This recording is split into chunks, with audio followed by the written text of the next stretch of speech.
Virat news కి స్వాగతం. రంగారెడ్డి అత్తాపూర్లో ఇద్దరు యువకుల మధ్య ఘర్షణ. ఛాయ్ తెచ్చిన తంట. 245 పిల్లర్ వద్ద ఛాయ్ తాగుతూ ఉండగా ఇద్దరు యువకుల మధ్య గొడవ. ఒకరిపై మరొకరు పిడిగుద్దుల వర్షం. అంతటితో ఆకుండా ఇంట్లో ఉన్న కత్తి తీసుకుని మరో యువకుడిపై దాడి.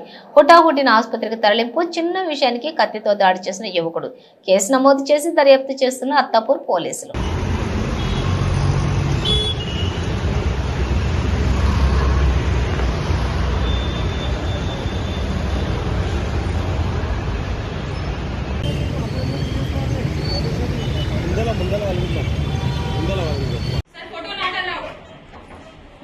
Reporter 1 minute hello video photos not allowed है सर. आप कैमरा बंद करें.